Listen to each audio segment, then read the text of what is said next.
So we do record for our Patreon members. Ellen warned me. Ellen warned me this afternoon. Oh, she's like, hey, be ready for a picture. No, we just record for them, so, and it's not that many people right now, so, yeah, she'll be fine. Alright, perfect. So will remind me to have good posture. Right? I know, I'm always like, I'm such a sloucher. Actually, so thankfully the masks are actually going to help us a little bit with the sound too. So. Good. Well, and what I learned is like, if you can actually just scoot your chair all the way close and then just move the mic to your mouth. That way you have back support, because my back starts pretty midway. Yeah. Oh, every So if single you want to time. lean back, we can push it towards you. You got this. Like this. Yeah. Perfect. Alright, good. There you go. Right there. Yeah, you have to Kellie be. I talk really loud, so he may need to tell me to. To calm down. I'm literally Okay. 4 times louder than the normal human being. Or at least the people we talk to. Yeah. Right. Yeah. Yeah, you walked in and he was like, no, her volume was fine. And I'm like, I told you. So She's good. Is all of our So lines we good? do have one other question that got added, and it's just how many weight loss surgery procedures have you done? Oh my Which are gosh. preferred? Yeah. I mean, Roughly. it's I not, can yeah, do a it's rough. not like an exact number, Yeah. but, we had a follower that was interested. No? Yeah, sure. Yeah. All right, we're Roll. ready? Yep, rolling. You're me. It's your surgeon, yours. All right. Yeah. It's so weird not hearing ourselves. I don't. Okay. I'm ready. All right, welcome back, guys. Yeah. We are back for season 3. This is our season opener, and we have a very special guest here. I feel special. Yes, my surgeon, Dr. Thompson, is here. Hi, everybody. Yay. So excited. I love it. I absolutely loved having you as my surgeon, and we fought so hard. We Fought did. so hard. We did. It was a bit of a battle, but Yes. we got there. We got there, and it was, I mean, the best thing I ever did. Best thing. I'm happy to hear that. Yeah. I think it's the best thing because then now I get to like do all this stuff. Yeah, we're doing this podcast, which is so amazing, and I mean, I feel so much better. So much better. I remember you felt better immediately. Immediately, I remember walking around the floors of the hospital Yeah. and being like, I don't have any pain. Because Yeah. it's weird that I don't have any pain. It confused me. I was like, how does that happen? Like, Yeah. you just woke up like that. It's Yeah. so weird. And you said sometimes it just happens. Sometimes it just happens. It just And, resets. yeah, you can't. I never know who it's gonna be, Right. and so it's when people ask, it's well, I don't know. It could get better. It could not. But Yeah. but it definitely was an overnight Oh, difference yeah. for you. It was so. like I woke up from surgery and I was a whole new person. And not to say that I don't have pain still, like sometimes, and it's very much related to what I eat. I can tell, like if I have a crappy week, I'm in more pain. Yeah. But it's not anywhere near where I I was. mean, you could barely get on the exam table when. Oh when I yeah, first Cody met would. you. Cody would have to help me. And my husband would literally have to like grab my hand and like boost me up. Oh wow. And now it's like I'm I didn't running know all that. around and I've got energy. I mean, Yeah. and no pain meds whatsoever. So yeah, Woo woo. I know. That's the It's best been part.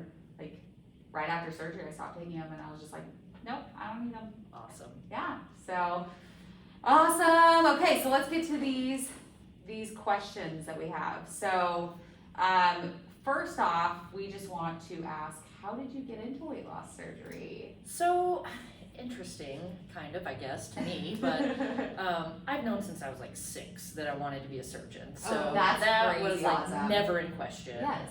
When I was a kid, back when TLC was actually the Learning Channel, Oh. they would show videos of surgery, like actual surgery, and I would be in there, kids are out playing, and I'm like in here watching surgery videos. So And like Wow. cutting apart the yeah, tender. yeah, my mom's like fainting because she can't stand the sight of blood. So Oh my gosh. so that was kind of never in question. Weight loss surgery is interesting in that the training for that, so general surgery training or medical training in general consists of usually 4 years of medical school, Okay. and then depending on what you want to do with your life, residency, which is your actual hands-on training, is longer. So Okay. general surgery residency is 5 years. So Oh wow. and then after that 5 years, you can either go out and be a general surgeon, Or you can do further training and specialize, and so that's what I did. I did a year of what's called minimally invasive surgery or Okay. advanced laparoscopic surgery. The interesting thing is that most of those training programs involve bariatric surgery as part of the training. That's And kind so of cool. yeah. And so actually when I signed up for the fellowship, I had no intention of doing bariatric surgery. Oh, wow. What was it? What was your?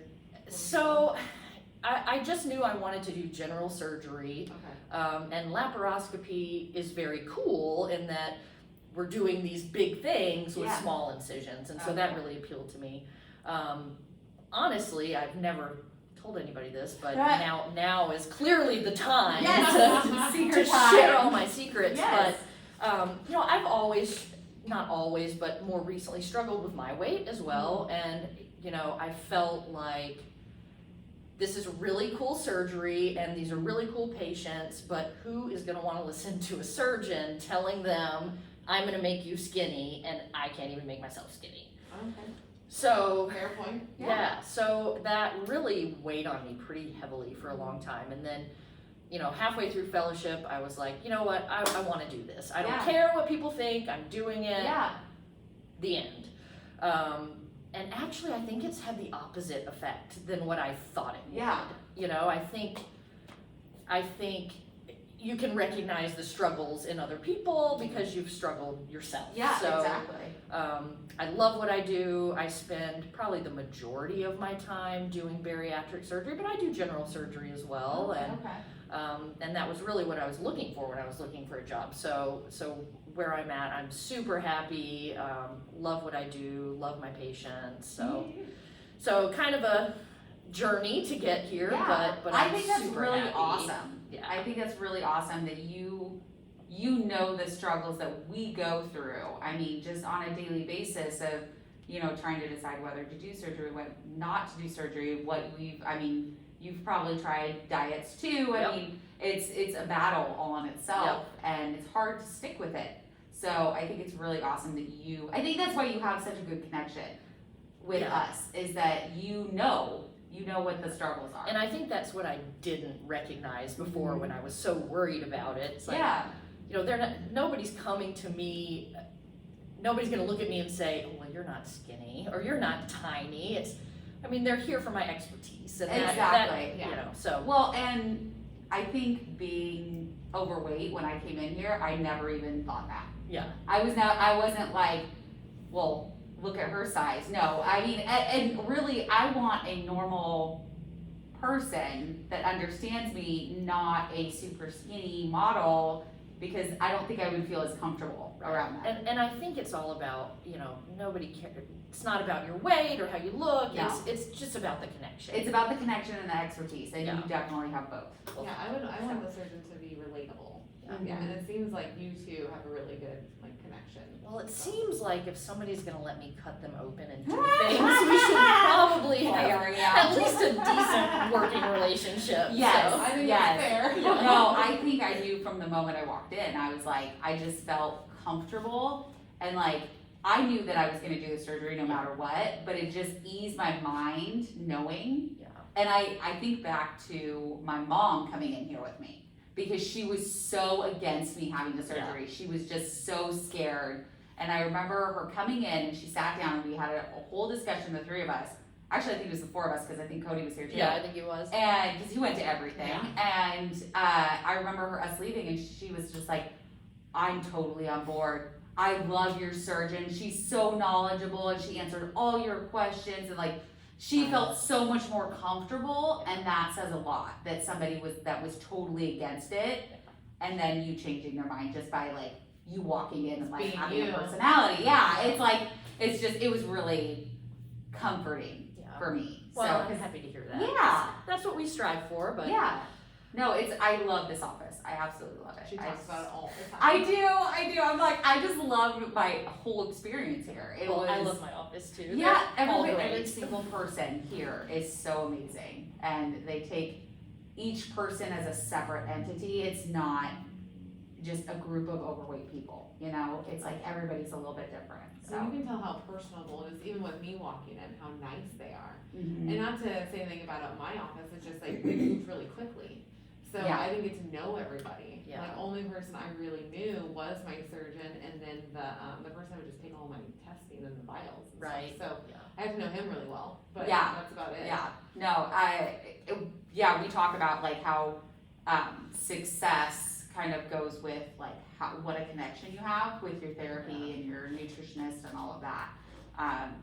Because a lot of people don't have that. They Yeah. don't have that connection, and I think that's where it sometimes, we actually had a follower message us that she's having problems because she didn't have the aftercare, she didn't have the before care, and it's really important to have that. Super important. And she feels like she was just kind of thrust out there after the surgery, and Because she was. she I mean, was. She literally just had the surgery. Like She had the surgery and then a list Mhm. of guidelines. Yeah. Yeah. And you can't. Yeah. There's so much that goes into this. Well, and it's the same problem you see with medical tourism, Mm-hmm. and you know, it's not that you're getting a bad or necessarily different surgery in another country. It's that Exactly. the surgery is not the most important part of this process. It's the process. It's the process that's It's the the most journey. important part. Mhm. So, you know, I tell patients, you can defeat anything I can do to you. Mhm. This is a tool, is not a magic bullet, and Exactly. it's the whole process that's important. So. Mhm. I love it. I think that's definitely key. Okay. Yeah. It can stay down there. Sorry. Yes. I've heard your dog bark a couple times, Oh so my gosh, it's, yes. Oh, He yeah. is so like, I know I'm not bad. they are so, it's like every single time, we had to start on Thursdays, we had to start hit them in the bedroom, because they would, every time we'd hit record and then Kit would start barking, and I'm just like, oh, you little shit, like, I will just like strangle you. So I warned my husband, I'm like, Thursday afternoons, they're in the bedroom with you, because he's working nights. Oh. So, yeah, he works all night, and Yeah. so I'm like, sorry, but that's the way it has to be, Yeah. because there was one, we had somebody on our live. Yeah. And- that's the one I was like, we can't do this anymore. Yeah. It's too distracting. It was Cuddle up, Cody. Mhm. every time she Yeah. started talking, and we're like, what? I'm like, we sound ridiculous. Yeah, my dogs. But how long have you been doing bariatric surgery? So I finished my training right about 2 years ago now. So, Oh, wow. so I've been here for 2 years. Actually, I had not been in practice very long when I did your surgery, but Yeah, but like I said, altogether, I was very lucky in that my residency training program, I had the opportunity to work with 3 really great fellowship trained bariatric surgeons. Okay. And so the training you get in residency really is dependent on the program that you're at. And so I was lucky in that I did hundreds of bariatric surgeries in my training. Okay. And so, you know, then I went on to do my fellowship and, you know, did quite a bit more there. So once I started my practice, it was like hit the ground running. You know, I feel like I've been doing this for 6 years now. So it's always much, much different when you get out on your own, Yeah. but with no safety net. But Yeah. but yeah, it's been great. Where did you go? Like, so what were the places that you did the fellowship and? So my general surgery residency training was at Santa Barbara Cottage Hospital in Santa Barbara, California, Ooh. which was fabulous. oh, I bet. Very expensive. Everything in California. Yeah, very expensive and very dry. There was Oh. a lot of drought going on.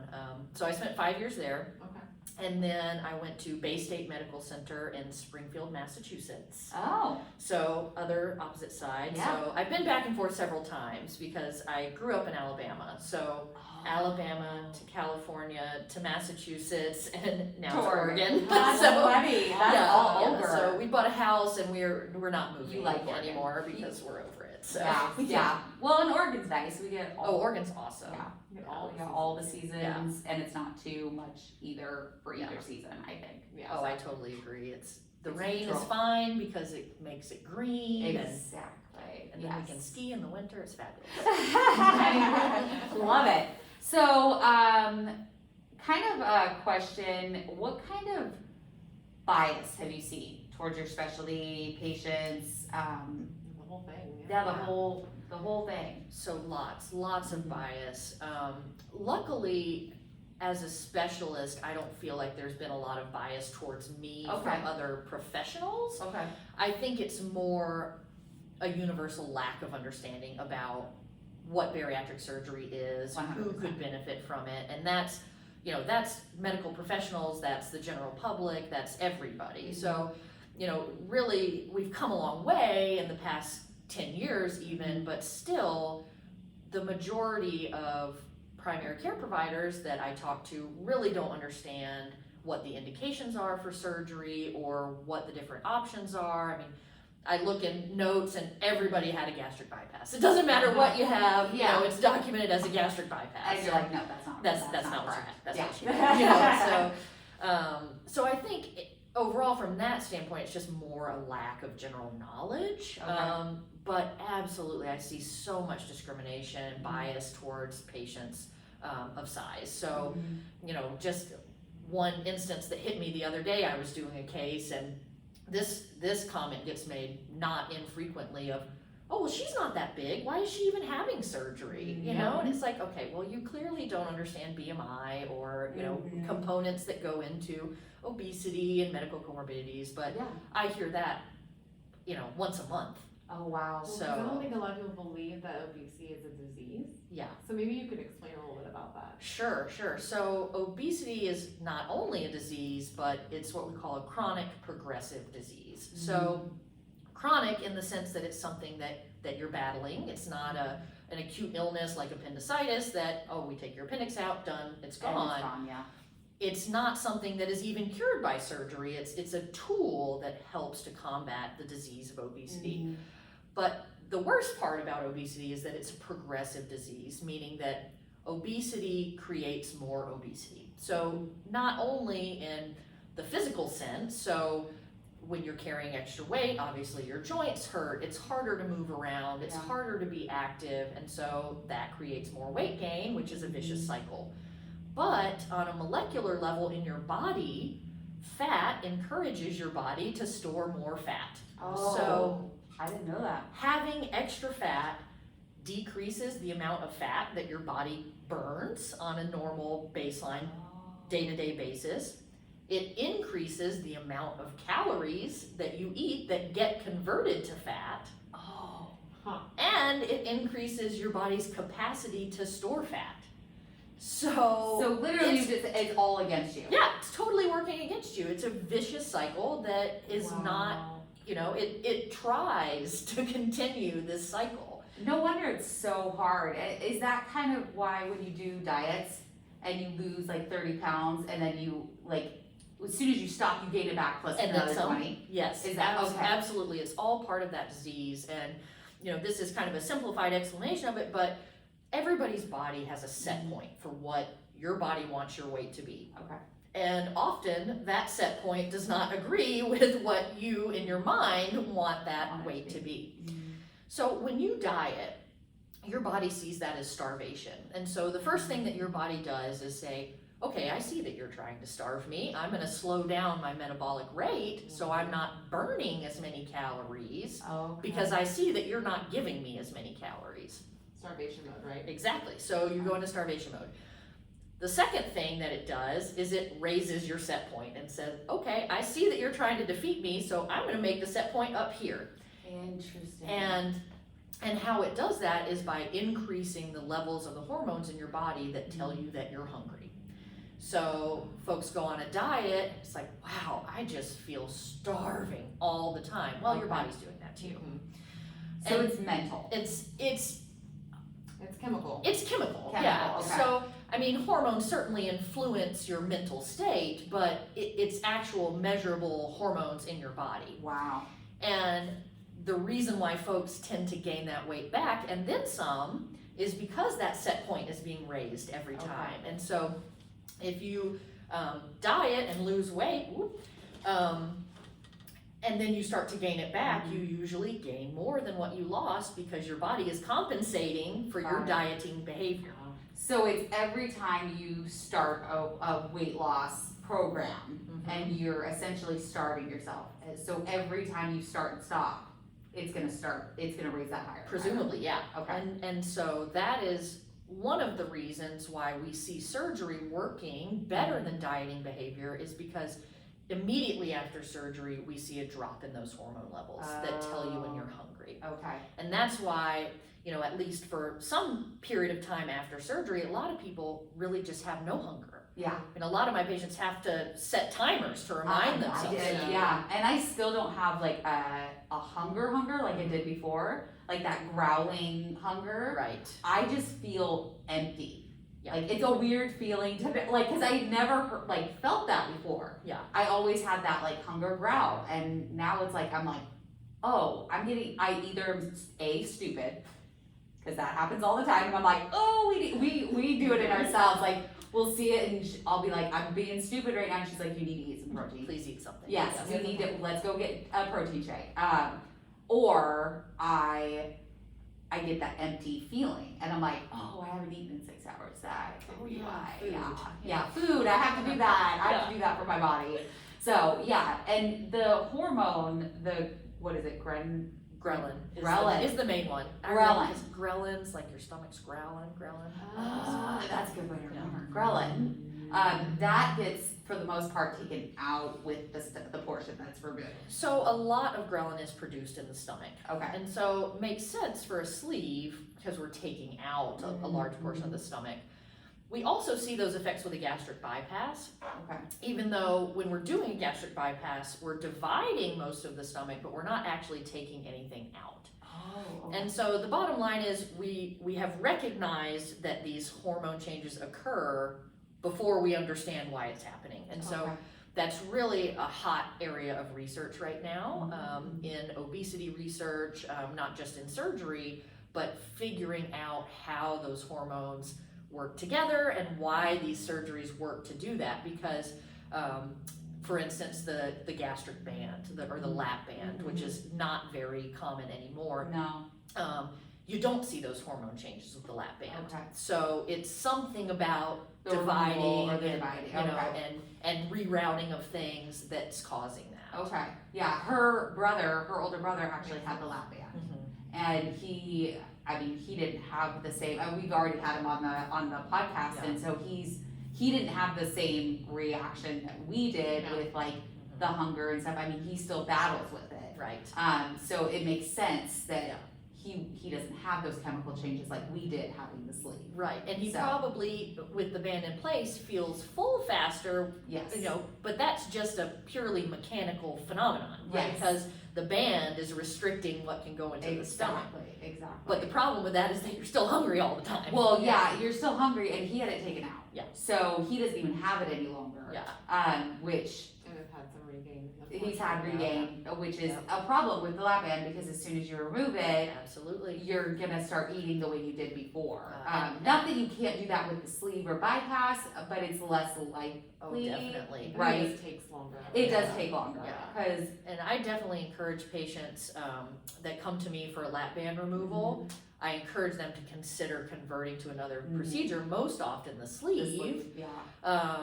because absolutely you see weight gain, and a lot of people see it really fast, Yeah. and it's super depressing. It is depressing when you've gotten down. I mean, Melanie's dealt with a little bit of regain, and it's hard. I think it's hard on your system. I mean, Yeah, it's just frustrating because it's not like your average regain, I would say, because like my lowest, I've noticed that my body likes to be at 180. Yeah. It does not like to move from 180. I sat at 180 for so I'm 5 years post-op by the way. I'm like 5 years and 6 months or Yeah. something like that, really close to that. And yeah, like I sat there for like 2 years. Yeah. And it's just like this last full year around, I've gained like 10 pounds. Yeah. Or 11 pounds or whatever it is. And it's just like really frustrating because like I don't want to accidentally get to the full regain. Absolutely. Is my scare. And so like I watch it like. well, and all the she's water, constantly I'm always- exercising. She's doing her always water. moving, She's it's eating just- her protein. So I mean, she's doing all the right things. Well, and this is case in point, how obesity is a chronic disease that we're fighting every day, right? Yeah. So you had the surgery, you've lost a ton of weight, but you're still fighting that battle. 100%. And it's totally normal to see some weight regain years out from surgery. So most folks don't reach their lowest weight until around 2 years after surgery. oh wow. And then it's normal to have a little bit of weight regain as your body is kind of settling to where it's gonna be. So that's why my lowest was 179, and then I sat around 180, 181 for 2 years. Yep. Okay, that makes sense. And I hit my lowest was 141, and I've kind of gone up to like 148, but I feel better, and we just had this conversation, like I feel better now being at 148 than I did at 141. Like I feel like I look healthier. Yeah. Because I never wanted to get down to a point where I was like super skinny or unhealthy looking. Right. I wanted to be able to eat and have fun and like do the things, but just do it in a different way. And Well, and from my position, I don't care so much about the number. Like, yes, I do care about the number in that, you know, if somebody has no weight loss after a sleeve, it's like, whoa, what's going on? You should really be having some weight loss. But what I care about and what I think, from my standpoint, success should be judged at is how you feel. Why did you come to have this surgery? Yeah. Because you can't get out of bed. Okay, well, check, we fixed that. Because you're on massive doses of insulin and you're uncontrolled, so great, we can fix that. So it's really about improving quality of life, improving overall health. It's not about the number on the scale. Yeah. So I know that's easy to say and hard to do, but you know, obsessing about 2 or 3 or 5 pounds, you know, certainly we don't want that number to keep going up. yes, yeah, But really the point is, are you living your life how you want to be living your life, and are you healthy doing it? yes. Well, and I even talked to my husband about that. I was like, because we did like a reset diet at the beginning of the month, and I dropped like 5 pounds. But I'm only up actually 3 pounds from that, and so like I'm sitting pretty at 192. Yeah. And it's like I just feel good. Yeah. I feel great. Yeah. I love what I'm doing. I feel amazing every day. I have so much energy. It's like, what is really 10 pounds to 20 pounds really going to make me feel any different? Yeah. Like at that point, I don't know. I think that's more mental, me wanting the number to be there. Right. Yes. Really. Or Well, I think you obsess about it, like you Yeah. said. Like it becomes obsessive because you don't want to regain. Right, because it's scary. It is It's scary. super scary. It's very scary. Like seeing, and Ellen, my nutritionist, which she's going to be later in the season, but we talked to her, and she, you know, when I hit my goal weight, I was like, okay, now I'm maintaining. How do I maintain? I don't have any idea. Yeah. And she was like, well, be prepared that you will gain a little bit of weight back. Most people do. And I did. I gained like 5 to 8 pounds, but I'm okay with it. At first I wasn't. I was like, I just gained 8 pounds and I don't understand why. Like I'm doing the same thing. And Melanie was like, well, you're introducing other foods. Yeah. Like you're trying to add in a little bit of carbs and stuff. Cause I went so restricted. Well, and you're finding your sustainable lifestyle. Exactly. Right? Yeah. You can't cut everything out for the rest of your life. Right. I mean, I just went off vacation and I went a little off my food plan, maybe a little more than off. But in Missouri, they have custard ice cream. I'm sure you know. Yeah. And it is the greatest thing in this entire world. It's really good. It's I need to try this delicious. custard ice Yes, cream. you I've do. never had it. It is so, it's like, Yeah. it's egg based. Yeah, So it's like super creamy and And it's so good. So there's a place in Missouri that before I had surgery, we would go pretty much every day while I was there. And this last time, because the time before this last time, if that makes sense, I did not have any because I was so new. I was only 6 months out. I was like, no, I'm not doing and it. absolutely, that's the right thing to do. Yeah, I was like, I'm not eating anything. And like, it was so restricted when I was there last time that I was like, I feel like I'm allowed to have a cheat weekend, or like, you know, you're on vacation. You don't want to be, and I've hit my goal weight. I'm maintaining at this point. I justified it in my own head. I realized that. And so I had the ice cream a couple times. Well, and kind of what I told her there. was, since I am so far removed, what I've learned is that you do have to live your life, but like, plan it. Like, you know you're going on vacation, so then eat good all day and then have your dinner be that one. Right. And that's essentially what I did. That's what I've been trying to do, is like have the protein shakes all day. Right. And then you realize you've only had like 500 calories by the time you hit dinner time, and then you're like, okay, I can have the custard. Yeah, Because it's not going to affect me. exactly. And it's nice because that's something that's remote from you, right? It's like yeah, it's not every here. day. Yeah, it's not Right. here. Yeah, And because that that's was the another- danger yeah. is getting that hankering for it. It's like, okay, well, I'm just gonna go down to the store and when I finish this tub, then Then I won't buy anymore. But Right. then you finish that tub and you're like, I'm on board. Yeah. And that's where it all started in the beginning for me. So I think I was very aware of like, we're not doing this again because Ben and Jerry's was my jam. And I ate a little tub of that pretty much every day. Yeah. And so I don't want to get back to that point. and it's Um, real easy to It's get a in slippery tough slope. dough. It's a slippery yeah. slope. We have found Yazo ice cream bars. Oh, I haven't tried that. They're yogurt Mm. and they are delicious. High protein. They are high protein, a little high on the sugar, Yeah. but I mean, if you're not having them, you know, Yeah. but they have a bunch of different flavors and they're really good. And they're a good replacement for that like ice cream. Yeah, feel. sweet tooth. Yeah. Exactly. Cause I found like as more I go on, the more that sweet tooth is starting to come back. And we've talked about this because she had a sweet tooth Oh, for a long I time. never had, no, that was the deal. No, I mean like after. Yeah, that was like the problem is like I went into surgery not caring about candy Yeah. or cakes or anything like that. It was literally bread was my problem and ranch. Yeah. And ranch. Those are two very delicious Yeah, and things. pizza. so- I mean, Yep. dipping that pizza in that ranch, man. Yep. And so like it was really weird. Where like after year one, I'm like, why do I want chocolate all the time? This is super Yeah. odd. And my husband's like, maybe because of all the like you're not eating all these carbs anymore. Your body's like, I want something. And I know. sweets especially are super dangerous, right? Because they're easy to get down. Yes. They Ice are, they're cream, smooth. easy to Easy. get down. Yep. Pizza, not easy to eat 5 pieces of pizza. No, No, it's not. no. No, ice cream is definitely slider food. Yeah. It just goes down real easy, and I was surprised at how much ice cream I could eat. I never finished it, Yeah. but I was surprised, and I was like, oh, that's not a good plan. Like you said, glad it's over there, not here. Yeah, seriously. But yeah, and then she ended up like eating. Well, because what happened was, I was like, hey, I'll have it once a week. Yeah. So I'd have it on Friday nights, and then it happened to be Friday and Saturday nights, and then now it would happen like to be almost every day, Yeah. every evening. I would Mhm. save it for that night, and I'm like, I can't do that. This wasn't the plan. Well, how did I get here? I don't Well, and understand that's how what this it's happened. such a Yeah. slippery slope Yeah. because you're like, oh, it's just Friday. Oh, we'll just do Friday and Saturday, and then it just like continues and continues and And continues. that's why I tell you, I'm like, and all of our followers, I'm like, it is a very slippery slope. I am here from experience to tell you to be very careful. Like, if that is your trigger food, then don't even introduce it. It's like you don't put a crackhead in a crack house. We're not gonna put food in front of you. Like, Yeah. you just can't do that. Yeah, It's really hard. Yeah. Like, and food is around you all the time. You Yeah. have to have it to live. You can't get away from So you it. can't It's ever- everywhere you look. Billboards, TV, commercials, you know, it's everywhere. Yeah. And think of how much it's tied in with emotions and family time. Yep, and exactly. Birthday parties. Birthday Yeah. parties. Everything in our society is all food based. Yeah. It's really hard to get away from. I remember the 2-week liquid diet. I had to stop watching live TV because I could not handle the commercials. It was so hard to see McDonald's come on and you're drinking this protein shake.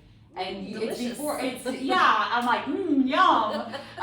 But it was before surgery. So it was at that point where you're just like, I just want to eat everything in sight but you're like, no, you're doing this for a reason. And so I would just shut off live TV. Yeah. I would just watch Netflix but then even people eating on TV shows, like you don't see it, they'd be like eating ice cream and you're like, Yeah. No one else Really? is even looking at the ice cream and it's like, oh my god, he's eating ice cream. Yep. Ugh. the cake. I hate it when people eat cake on TV shows because I'm like, all I want is a big giant piece of cake. Yeah. I love cake. Yes, I do. So I was gonna ask a question. Yeah. Sure. So, we have this on here, and now knowing that you've done it for several years, so I guess it doesn't really matter. What techniques have you seen change over the years? Yeah, so I thought about this one a little bit. It's interesting because I feel like a big change happened about 10 years ago.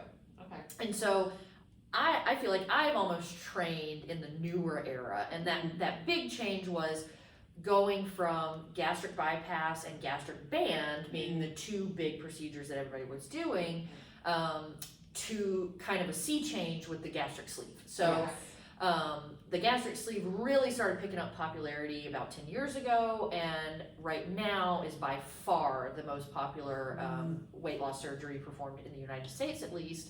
And the other part of that is that the lap band, so 10 years ago, was about a third of all bariatric surgery. Now it's about 1%. Whoa. Oh, that is a huge change. So in my training, even though, that I worked with 3 well-trained bariatric surgeons, and I don't remember ever seeing a lap band being put in. Wow. And so I don't know, if they were offering them and people just didn't want it, but in all my training, I've never seen a lap band put in. Wow. I've taken out probably 100. Oh, Okay. So I think that's the biggest change really that's happened, along with kind of the advent of obesity as a disease. And I think that really also was happening around the time that I was starting my training. So I really kind of feel like I'm a little bit more of this new era, Yeah. and I didn't so much see the change. I just lived in the new Yeah, one. you're just so here in the change. Yeah. I'm in the change. So. That makes sense. And one of our listeners wanted to know, like, how many surgeries do you know roughly that you've done? Yeah, so here we do somewhere between 50 and 60 a year. Okay. And so I've been here a couple of years, so I've probably done, 100 or so since I've been here. I did more than 100 in fellowship. So I would say, I don't know, low hundreds. Okay. Yeah.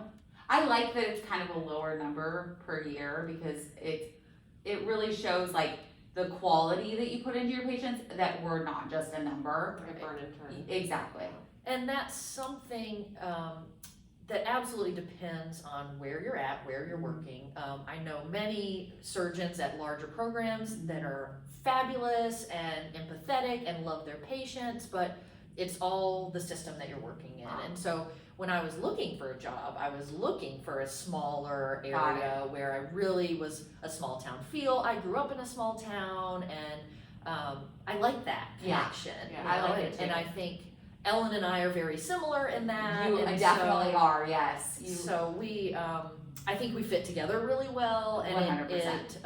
it makes it really nice for us to get to know you guys, Yeah. and we enjoy that. Well, and so. I think it's important that you two have a relationship, and then you guys are so similar that the relationship kind of adjusts onto your patients. Like, you kind of bring them into the circle, and the patients themselves feel safe with you both. Well, I'm glad to hear So that. yeah, I mean, I felt safe asking whatever I wanted. I didn't feel judged at any point, and I think that's a big concern with overweight patients going into a program is feeling judged. Yeah.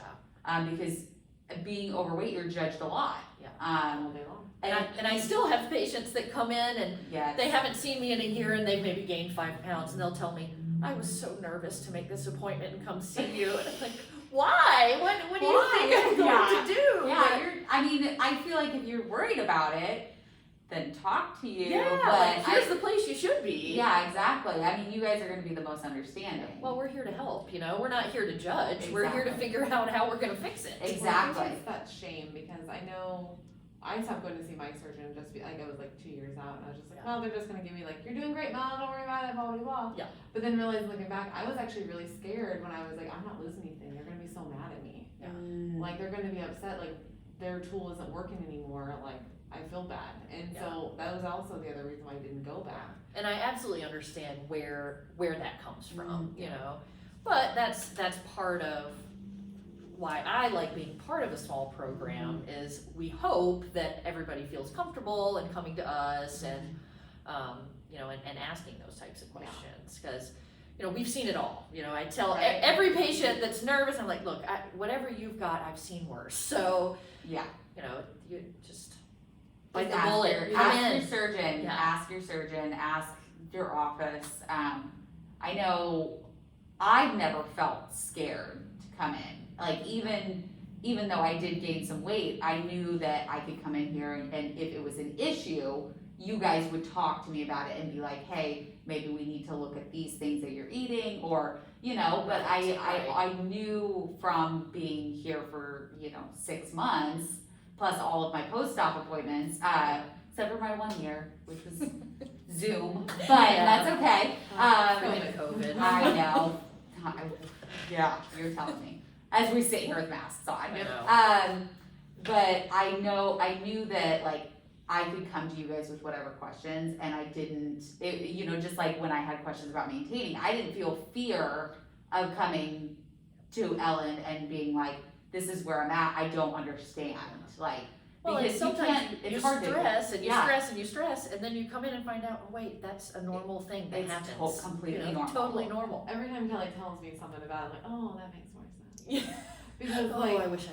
Yeah, I exactly. have those anxiety issues where Yeah. I'm just like so nervous all the time that like I'm just disappointing the doctors. I'm like, fuck, I don't want to go. Yeah, and I'll sit with her, and I'll be like, seriously, take a breath. Yeah. Like, she will have herself so worked up, Mhm. and I'm like, take a breath. Yes. What's the one thing we can do right now? Yeah. And then we take it step by step, and it eventually is Absolutely. totally fine. Yeah. But I know a lot of patients that don't have that support system. They don't have somebody to say, take a breath, which is one of the reasons why we're here. And it is why we're here, because like To be sponsors. I didn't even Yeah. have that either. So that's No. the deal. Is like I didn't have the support until really the podcast. Yeah, because she didn't tell anybody. No, I didn't Yeah, tell that's any. super It was hard, just like right? a close knit family. And I thought like that's all who needs to know, Yeah. you know, like not thinking like, oh, I need to actually find people that have done this Yeah. so we can kind of trade secrets and understand each other and realize what's going on. So that way if I felt like I could ask a question, I could. Yeah. Mhm. Well, And you have now family I'm- support at And that, least. yes, I Yeah. had a family support was definitely in there. It's just I was raised of like you don't talk about your feelings. And Yeah. so they were That's there physically. Yeah. But they weren't there mentally. Only one that really was a couple of friends of my husband. Yeah. That because they knew what was going on with me because I would feel comfortable enough to talk to them about it. So, Yeah. like, I was not talking about like that sort of stuff with my family. Well, no. we do have listeners that also don't want to share it. Right. They don't want anybody to know. They're very embarrassed by it. And I know, like, Melanie felt the shame of, like, I failed. Yeah. I failed because I'm having the surgery. And I feel like a lot of people feel like that.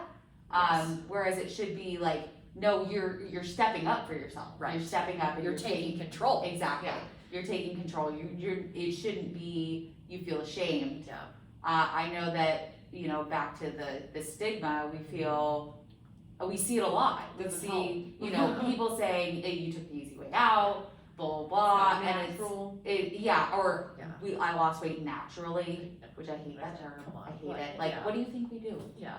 What do you think we do, actually, on a daily basis? Like, Well, Just and that's, magic. and that's the point, is that, whenever you hear those types of criticisms, it's coming from a point of ignorance, right? Yeah. Because they don't understand. they don't know Like, anything. if anybody has ever been through this surgery, you would never say this was the easy way out. Right. There's Exactly. nothing easy about this. No, you're literally, you're constantly thinking about what you're eating, what you need to do exercise wise. You've got doctor's appointments, you've got Yeah. this actual surgery, you've got your pain, you've got your body dysmorphia brain that is just going 24/7, Right. and nothing about it is easy. It's Yeah. a constant journey. We all joke. day then. Yeah, we joke in the hospital is my patients are the only ones that are ever so excited to show up to surgery, right? Because nobody else wants to come have surgery. Right. My patients are like, finally, I've been working for this for months. Exactly. And here we I are, was I couldn't sleep yeah. the night before my surgery. I was so excited and worked up. Like, I was just like, yes, let's get this done. Well, So- and that's part of what makes it so fun for us is that, we You're starting see your life. the excitement and, Yeah. we kind of get caught up in that too, so. Yeah, well, as you should be. I love the excitement. We get so excited for people. Like, we did a live, and we have one girl that's local, Yeah, and we absolutely love her, Haley. And we actually met her, and so we were the reason why she decided to have surgery. that's awesome. Yeah, it made us feel so good. I was like, oh Yeah, my God. I was like, Yeah. we made a difference. And so she actually got her surgery date, Yeah. and she told us on the live, and we were like, Yes! and we like So screamed excited. so loud because we know the excitement. Yeah. We know, and you know it Yeah. too. Like, it's Well, and just, we do that with the insurance authorizations. Oh, yes. Kindy and Ellen will flip Oh, who yes. gets to call. Do you want to call? She's gonna be so Oh, excited. Yes. I remember. I was like on the brink Yeah. of tears. I was so excited. Oh, I like, was so mad when Oh. when the whole thing, the insurance, stupid insurance. stupid insurance. Yeah.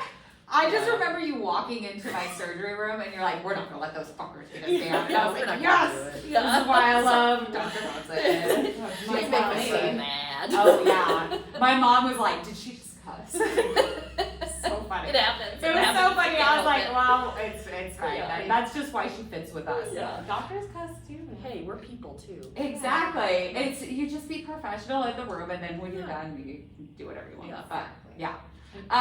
So what do you think makes a patient successful? So I think the biggest thing, and Ellen and I, when we meet new people, we can right away say, oh, they're gonna do well. Okay. And part of it is just something you can't always put your finger on. But the biggest part of it is buying into the process as a whole. So people that come in and say, you know what, I've been wanting to change my life. I've really been thinking about this. And I plan to do this and this and this, and this is gonna be a whole new me. So those are the people that are successful. Okay. So, and that's why part of our process is really setting expectations for what surgery is and what it does for you. So surgery is not a magic bullet. So we do surgery, you never have to watch your diet or exercise a day in your life. No, No. that's not what this is about. Yes. And so it's really folks that recognize that and really buy into the whole process. And so, Okay. you know, as you know, we do a lot of nutrition counseling, a lot of behavioral health counseling Yes. before surgery, because really all the data shows that the more of that you do and the more buy-in you get in the whole program, and that's why we have these programs Exactly. in America. That's why we do that way. Those folks are more successful in the long term. And so, you know, every once in a while not every once in a while, pretty often you have folks that come in and say, okay, well, how quickly can we get this done? Yeah. Do you think there's any way I can get this done, you know, before the end of the year? You know, and it's, what's the fast track? Like, Yeah. there's no fast track. to Yeah, weight there loss. is There's zero no fast track for you. And so, you know, I think it's that's the number one So the thing. people that put in the work. is that put in the work and realize that the work is important. Okay. You know, it's realizing that weight gain is not simply a measurement of calories in, calories out, because of everything we've already mentioned of how food is tied in with emotion, how food is tied in with family and how you relate to your family. And for a lot of people, even the really well prepared people, it's still a big shock Yeah. to start living your life Oh, completely. afterwards, right? Completely. So Because that's what you used to cope. yeah. I think And how are you all of gonna us- do that? Yeah, how are we You gonna can't. cope? Yeah. And I think that's why, like, we just released our episode, Transfer Addiction. That's why that happens, Yeah. I think, because you're trying to figure out how to cope, and if you don't have anywhere for those emotions to go, you're gonna turn to something else. Yes. 100%. Whether it be alcohol, sex, Yeah. shopping, maybe. Maybe, Gambling, all of it. I mean, mine Yeah. turned into actually like putting God a positive. It was like I worked out a lot. Yes, I you loved being out in the gym, being there for a couple hours, and Yeah. going home just feeling amazing. Like Yeah. I was just like addicted to that feeling. So I was like, I did work today. I can feel it. You can see it. Yeah. You're not gonna like tell me I ain't putting work in. Yes. I think that was the biggest deal. I need to show people like you can do the work. If you do the work, things will happen. Right. Because a lot of people think like it is just a magic button. Right, and that exactly. It's gonna be all gone. It's like no, you actually have to put in work. Yeah, here. you Yeah. actually No, I have still to have eat. to go to the gym. Yeah, Yeah. and so like me Yeah. getting up at 9 a.m. to go cycling on Saturdays, like I would do that and feel really tired, but I'd feel amazing right after. Right. Yeah. So it's just Right. doing it. Yeah. Like, just get up and move, and then you'll feel so much better. Yeah. So what would your advice be for somebody who didn't have the program? So like Melanie, she didn't have like a nutritionist that she can, like, I know I can always email her Right. and I will always get some type of response, or if I need therapy, you guys are more than willing to send me Right. somewhere or see, what would your advice be for somebody like Melanie who didn't have a connection with a nutritionist or a therapist Yeah, or anything like that? And that's tough. Part of why that's tough is that unfortunately, a lot of physicians and surgeons in general are not necessarily comfortable seeing other people's patients. And Okay. so, it's hard sometimes to get in with a program after Okay. the fact, but I would say absolutely number one, engage your primary care provider. Okay. Because they definitely know resources, and even if a lot of a lot of things are specific to bariatric surgery, but a lot of things aren't, right? A lot of things about weight regain are emotional. Are you Yes. exercising? What's going on in your life? And all of those are things that your primary care provider can address. Okay. Now, I certainly have had primary care providers send me folks that have had surgery elsewhere, and they'll call and say, hey, look, you know, I've been seeing her for this, and I really don't know where to go from there, and I'm happy to see folks for things like that. And so I think it's number one, really engaging your primary care provider in your care, seeing them regularly. A lot of primary care providers have access to mental health services. So, you know, that's a great resource there, but, you know, hopefully there's programs out there that primary care can hook you up with if they feel that you need that more specialized like a support care. group or something like that. Okay. Absolutely, but most bariatric programs, where there's a program, there's a support group. Okay. And at least for ours, those are open to anybody. Oh, You know, really? You don't Okay. have to Good to have know. your surgery here to attend our support group. Awesome. And a lot of programs are that way. And besides, you know, the in-person kind of support groups, of course, we're not doing that now. Yeah. COVID. So anybody can join the Zoom calls though. Oh, absolutely. Okay, And cool. you just have to call and get on the email list Okay. with Ellen. Excellent.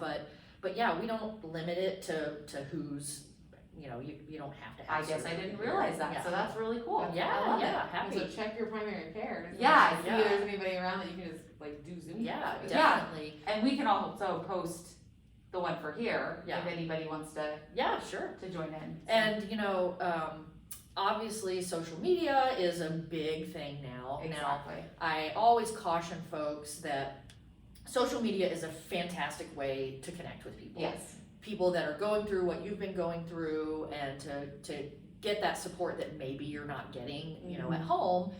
But people rarely post like their run-of-the-mill mundane experiences on social Exactly. media. Exactly. It is not It's embellished. real. Yeah. Yes. It's embellished. Yeah, we've talked about that. 'Cause that's why we wanted to do this so much, is because like we're like, this is the rawest you can be. This is really what happens. Yeah. This is how we feel on a daily basis. Like we have bad days and good days, just like anybody else. And I try to post about my bad days so that Yeah. people know, like, Yeah. hey, There's bad and- days. Yeah, and we do monthly check-ins, so where we can say, like, this is what we messed up on this month, or, you know, we're not 100%. Yeah. We don't know what we're doing either. We're just talking about We're it. people. We're talking about our experience, yeah. And I think that's the most important thing, is just finding support where you can get it. Okay. And maybe that's an in-person group, maybe that's through your primary care's office, maybe that's through Facebook, who Okay. knows? But it's just knowing, reaching out for that Okay. support. And like I said, it doesn't even have to be somebody that's been through the same things as you have. Everybody feels the same emotions, whether we're talking about food or not. So, Correct. Okay, I like it. I do too. I think that's good advice, because we get that question a lot. Like, where do we go from here? Or, you know, people get surgery in Mexico, and then they come back and they don't know what to do. yeah, Because it's not just a cut and dry, like you said. right. It's not you have surgery and then you lose the weight and then you're happy the rest of your life. No, it's Like- not a piece of paper you can say, okay, I did steps 1 through 5, we're done. Great. Exactly, You because know? everybody's body is different. Everybody's different. emotions are different. So different.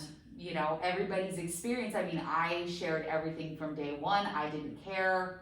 Melanie kept it more private. So every experience is a little bit different. Everybody's journey is a little bit different. So we like to give support and that's a good thing to send them to the primary or a support group. Yeah. Support group, podcast. Yeah. Podcast. Yeah. Yeah.